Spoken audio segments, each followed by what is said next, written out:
Deer, peacocks and emus, oh my! Did you know that in the later 1800s the Bendigo Botanic Gardens was the closest thing Bendigo ever had to a zoo? Today I'll be showing you around the Botanic Gardens and Garden for the Future, which is located just a short drive from the centre of Bendigo.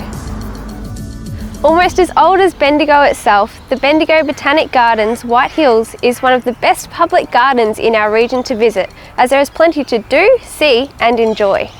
The Bendigo Botanic Garden was planned during the early days of the gold rush in 1851, making it around 170 years old. The gardens are now listed on the Victorian Heritage Register due to its historical significance. Behind me is the Arch of Triumph, which was built in 1925. It displays the names of 65 servicemen who served in World War I. It was built out of brick and cement, costing only £200 at the time, which is equal to $14,000 today.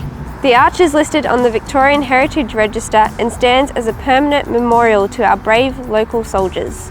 So at the front we have our annual display. At the moment we've got poppies and pansies in there. In the next few weeks we'll actually be changing that up, so around Christmas time we'll have a completely different display out the front. Walking through the arch, on our left and right we have perennial borders, which are a constant display. At the moment we've got some spireas and salvias that are flowering, but any time of year that you come here there's always something flowering.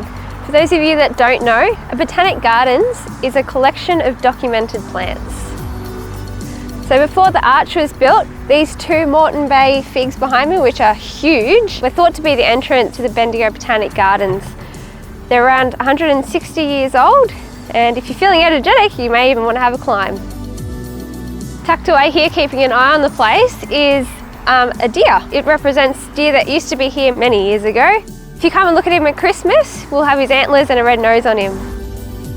Behind me we have the National Lavender Collection, which is a display of about 81 different lavenders. It was donated by the Yulong Lavender Farm. It's flowering at about midsummer.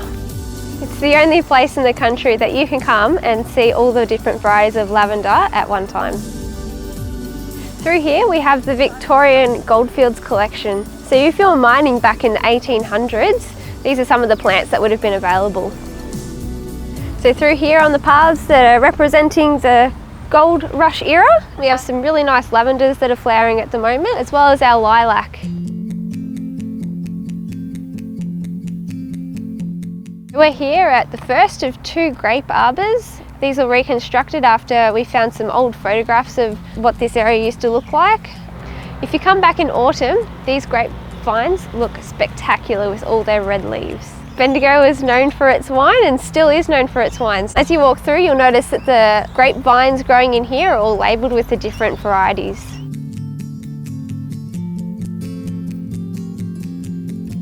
So this is our National Trust listed tree, the Kai apple. It's a great place for kids to come and explore. We've also got the letterbox, which is a representation of the cottage that used to be here at the gardens.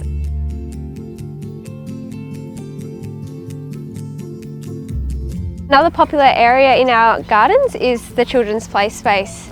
It was loosely designed based on Alice in Wonderland, so that's why I've got the thrones over there. This award-winning area was created by our own in-house designers. So back in the day we used to have emus and kangaroos, even monkeys. So this aviary is just a continuation of being able to have animal in the Botanic Gardens. Unfortunately, because of COVID restrictions, we've had to have the aviary closed. However, you can walk around the outside of it and get a pretty good view into it. We'll be opening the aviary as soon as we're allowed to. Here at the Bendigo Botanic Gardens, we've got lots of different trees that come from right around the world, such as Africa, Europe, America, and obviously our Australian ones as well. So up behind me we have these little boxes in the trees. They're for the microbats. Try to keep the mosquitoes under control here, so that's what those little boxes are for. So here we have one of the most significant parts of the Bendigo Botanic Gardens. So originally the Bendigo Creek was a very long, windy creek that wound all the way through Bendigo. So during the gold rush it had to be straightened out, and so this part here is the last remaining section of the creek, so it's very, very significant to our local Dja Dja Wurrung people. The Bendigo Botanic Gardens features an eclectic mix of exotic and native trees. Many original 19th century plantings still exist. So this tree here is one of the other National Trust listed trees that we have here at the Botanic Gardens. It's the Torrey pine. At the moment we're trying to collect seeds from it so that we can continue to grow it on, but however the cockies tend to beat us to the seeds. In the early 1900s, this Edwardian pavilion was constructed. It has an Edwardian style garden bed with hedges and cottage gardens around it. Today it's used a lot for weddings and different bookings like that. People love to have picnics in there, and it's just a really nice, quiet, peaceful area to sit and have lunch if you like.